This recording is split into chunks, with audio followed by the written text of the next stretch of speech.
Hello students, आज हम start करने जा रहे हैं फर्स्ट फ्लाइट का सेकंड चैप्टर का सेकंड पार्ट। फर्स्ट पार्ट हमने पढ़ लिया था, आज उससे आगे स्टार्ट करेंगे। चैप्टर का नाम है Nelson Mandela. A few moments later, we all lifted our eyes in awe as a spectacular array of South African jet, helicopter and troops carriers rode in perfect formation over the Union building. जैसा हमने पहले video में पढ़ा था कि ये जो chapter लिया गया है ये नेल्सन मंडेला की बायोग्राफी से लिया गया है, ऑटोबायोग्राफी से लिया गया है। और ये उस दिन के बारे में बता रहा है जिस दिन उनका देश साउथ अफ्रीका आज़ाद हुआ था और वो उस देश के पहले ब्लैक प्रेसिडेंट बनने जा रहे थे, उसकी शपथ लेने जा रहे थे। उस दिन को उन्होंने इनॉग्रेशन का नाम दिया है, यानी शुभारंभ। तो वो शपथ लेते हैं, उसके बाद के मोमेंट्स के बारे में बात हो रही है। अब कुछ पल बाद हम सब ने अपनी आंखें आसमान की तरफ उठा ली, सरप्राइज़ होकर, आश्चर्यचकित होकर, जब दक्षिण अफ्रीका के जो जेट विमान, हेलीकॉप्टर और सैनिकों को एक स्थान से दूसरे स्थान पर ले जाने वाले जो बड़े बड़े एयरप्लेन होते हैं वो कहाँ से गुज़रे, यूनियन बिल्डिंग के ऊपर से गुज़रे। और किस तरीके से, बहुत ही शानदार तालमेल के साथ, तालमेल बनाकर यूनियन बिल्डिंग के ऊपर से गुज़रे, गरजते हुए। जैसा हम अक्सर देखते हैं जब हमारे यहाँ पे इंडिया में रिपब्लिक डे पर परेड होती है, इंडिपेंडेंस डे पर परेड होती है, तो आप देखते हैं ना आसमान में एयरप्लेन और हेलीकॉप्टर जाते हैं और करतब दिखाते हैं। उसी तरीके से वो वहाँ से गुज़रे।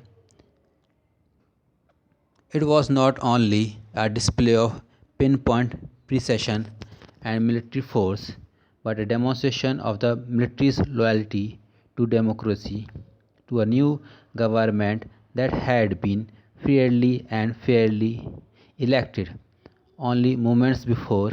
The highest generals of the South African Defence Force and Police, their chests bedecked with ribbons, bedecked means होता है सजे हुए, with ribbons and medals from days gone by, saluted me and pledged their loyalty. I was not unmindful of the fact that not so many years before they would not have saluted me, but arrested me. Finally, a chevron of Impala jets left a smoke trail of the black, red, green, blue and gold of the new South African flag. अब क्या होता है, जब वो jet गुज़रते तो उसके बाद वो और बात बताते हैं कि ये ना केवल बिल्कुल एक जो उनके जाने का तरीका था वो बिल्कुल परफेक्ट था, बिल्कुल प्रिसाइज था, एकदम करेक्ट। और उससे उनसे वो अपनी सैन्य शक्ति दिखा रहे थे, वो दिखा रहे थे कि अमेरिका, साउथ अफ्रीका की जो फोर्सेस हैं वो कितनी बेहतरीन है। लेकिन उस प्रदर्शन से ये भी शो हो रहा था कि जो उस देश की जो सेना है वो अपने प्रजातंत्र के प्रति भी वफादार है। जो नई डेमोक्रेटिक गवर्नमेंट बनी है उसके प्रति भी वो वफादार है। कुछ पल पूर्व ही वो बताते हैं कि कुछ समय पहले ही दक्षिण अफ्रीका के जो सुरक्षा बल यानी सेना के जनरल होते थे, पुलिस के जो बड़े अधिकारी होते थे जिनके सीने पे बड़े बड़े रिबन और मेडल लटके हुए थे, वो अब आए और उनको सलाम करते हैं, सल्यूट करते हैं, किसको, नेल्सन मंडेला को, और उनके प्रति वफादारी की शपथ लेते हैं, यानी नई गवर्नमेंट के प्रति वफादारी की शपथ लेते हैं। तो नेल्सन मंडेला कहते हैं, तब मुझे यह बात नहीं भूली थी, मैं भूल नहीं पाया था इस बात को कि कुछ वर्ष पहले की अगर बात होती तो वो लोग मुझे सलाम नहीं कर रहे होते बल्कि मुझे अरेस्ट कर रहे होते।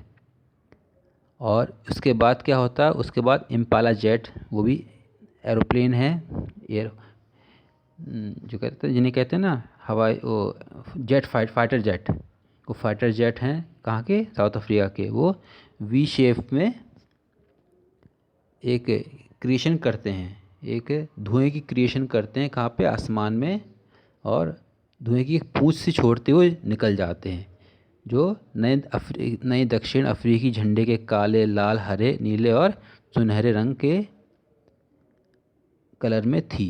यानी वो शो कैसे सिंबल को कर रहे थे, वो साउथ अफ्रीका का जो नया झंडा बना था उस सिंबल को वो शो कर रहे थे, उसके कलर्स को शो कर रहे थे। The day was symbolised for me by the playing of for two national anthems and the vision of whites singing Nkosi Sikelel iAfrika and black singing Die Stem the old anthem of the republic. Although that day neither group knew the lyrics of the anthem they once despised, they would soon know the word by heart. दक्षिण Africa में दो national anthem गाए जाते थे, एक गोरे लोगों के द्वारा और एक काले लोगों के द्वारा। तो जो नेल्सन मंडेला हैं वो बोल रहे हैं कि वह दिन मेरे लिए एक प्रतीक बन गया जब हमारे दोनों राष्ट्रगान एक साथ बजाए गए, यानी दोनों नेशनल एंथम एक साथ बजाए गए। गोरों का अफ्रीकी सोपन वाला राष्ट्रगीत और काले लोगों का पुराना गणतंत्र वाला राष्ट्रगीत। हालांकि उस दिन दोनों ग्रुप्स के लोग, काले और गोरे लोग, दोनों ग्रुप्स के लोग किसी को भी उस राष्ट्रगीत के ना जो टोन थी, वॉइस थे और लिरिक्स थे, उनका ज्ञान नहीं था, जिनसे वो कभी घृणा करते थे। क्योंकि जो गोरे लोग थे वो काले लोगों के राष्ट्रगीत से नफरत करते थे और जो काले लोग थे वो गोरों से के। और आज पहली बार ऐसा हो रहा था कि दोनों के जो नेशनल एंथम थे वो एक साथ बज रहे थे, तो एक दूसरे में मिक्स हो गए थे। लेकिन जो नेल्सन मंडेला वो कहते हैं आज कोई भी उन दोनों अलग अलग वर्ग के लोग अलग अलग वर्ग के राष्ट्रीय गान से नफरत नहीं कर रहे थे और उन्हें उम्मीद थी कि शीघ्र ही सबको अपने अपने राष्ट्रीय गान जुबानी याद हो जाएंगे, मतलब एक दूसरे के।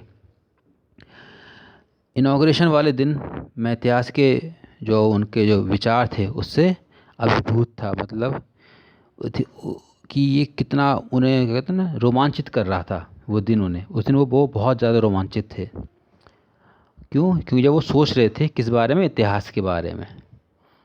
20वीं सदी के पहले दशक में एक बहुत ही बड़ा युद्ध हुआ जिसे एंग्लो बोअर युद्ध के नाम से जाना जाता है।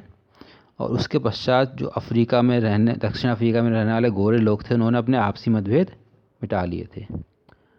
On the day of the inauguration I was overwhelmed with a sense of history in the first decade of the 20th century, a few years after the bitter Anglo-Boer War and before my own birth. The white-skinned people of South Africa patched up their differences and erected a system of racial domination against the dark-skinned people of their own land. तो बताते हैं उस दिन वो बहुत ही ज़्यादा अभिभूत थे, ओवरवेल्म्ड थे, और लेकिन जब वो इतिहास के बारे में सोच रहे थे तो उस दिन वो इतिहास के बारे में भी सोच रहे थे, उस बारे में कि किस तरीके से गोरे लोगों ने दक्षिण अफ्रीका के काले लोगों पर गुलामी थोप दी थी। एक बहुत ही फेमस युद्ध हुआ था एंग्लो बोर युद्ध वार, और उसके बाद ये हुआ कि जो साउथ अफ्रीका के गोरे लोग थे उन्होंने अपने आपसी मतभेद उस वार के बाद, उस युद्ध के बाद ख़त्म कर लिए और ये तय किया कि एक नया ही सिस्टम उन्होंने खड़ा किया। उस नए सिस्टम में क्या था? ये था कि जो गोरे लोग हैं वो काले लोगों पर राज करेंगे, और कहाँ के लोग? उन्हीं के उसी देश के लोग। The structure they created formed the basis of one of the harshest most inhuman societies the world has ever known. और उन्होंने जो स्ट्रक्चर खड़ा किया था सोसाइटी का, वो दुनिया में अब तक क्रिएट किए गए स्ट्रक्चर्स में सबसे हार्श और अमानवीय था जिसे दुनिया ने आज तक देखा हो। मतलब ऐसा इतना ख़राब स्ट्रक्चर दुनिया ने शायद कहीं और देखा हो। Now in the last decade of the 20th century and my own 8th decade as a man, the system had been overturned forever and replaced by one that recognized the right and freedom of all peoples, regardless of the color of their skin। अब वो कहते हैं कि जब वो शपथ ले रहे हैं तो 1990 वाला दशक चल रहा है, तो कह रहे हैं 20वीं शताब्दी के अंतिम दशक में आज एक इंसान के रूप में मैंने अपने 8वें दशक में जब मैं एंट्री कर रहा हूँ, तो जो वो सिस्टम है वो पूरी तरीके से उलट गया है। और अब उस सिस्टम में ऐसा होगा कि कोई भी इंसान किसी दूसरे इंसान पर अत्याचार नहीं कर पाएगा उसके स्किन के कलर के बेस पर। मतलब रंग भेद की जो नीति है वो अब पूरी तरह ख़त्म हो गई है और सब लोगों का समान अधिकार होगा और समान स्वतंत्रता होगी। That day had come about through the unimaginable sacrifice of thousands of my people। वो बताते हैं कि जो आज का दिन आज हमने हासिल किया है, आज का जो वक्त हम इंजॉय कर रहे हैं, आज एक नया राष्ट्र बन रहा है, तो ये ऐसे ही नहीं बना। वो बोलते हैं कि मेरे हज़ारों लोगों के द्वारा, साउथ अफ्रीका के हज़ारों अनगिनत ब्लैक लोगों ने जब सेक्रीफाइस किया, तब जाकर वो इस आज़ादी को पाने में कामयाब हुए। People who suffering and courage can never be counted और रिपेड। उन लोगों के जो सेक्रीफाइसेस हैं, बलिदान है, उसको और उसके साहस को कभी भी गिना नहीं जा सकता और चुकाया नहीं जा सकता। I felt that day as I have on so many others day that I was simply the sum of all those African patriots who had gone before me। That long and noble line ended and now began again with me। वो कहते हैं कि मुझे लगता है कि वो सभी लोग जिन्होंने सेक्रीफाइस किया साउथ अफ्रीका के लिए, साउथ अफ्रीका की आज़ादी के लिए, वो आज मुझ में, मेरे अंदर समाहित हो गए हैं, मुझ में समावेश हो गया उन सब का, उन सब की आत्माओं को ये समझ सकते हैं आप। और वो बोल रहे हैं कि वो जो लाइन बन रही थी, रोज़ कोई ना कोई मर रहा था, वो लाइन अब ख़त्म हो गई है और एक अब दूसरी लाइन स्टार्ट हुई है जहाँ पर जो ब्लैक लोग हैं वो आज़ाद हैं। एक ऐसी लाइन खड़ी हुई, अब नई लाइन चालू हो गई जिसमें अब किसी को सेक्रीफाइस नहीं करना, अब किसी को पे अत्याचार नहीं होगा, बल्कि अब सब एक समान होकर जिएंगे। I was pained that I was not able to thank them and that they were not able to see what their sacrifice had brought। तो वो बोलते हैं कि मुझे अफसोस है, मुझे दर्द होता है यह देख के कि जो सेक्रीफाइस उन लोगों ने करे थे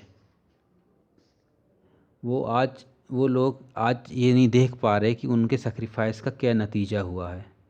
और मुझे भी दर्द हो रहा है इस बात को लेके कि मैं उनको थैंक्स नहीं कह पाया हूँ, किस लिए? उनके सेक्रीफाइसेस के लिए।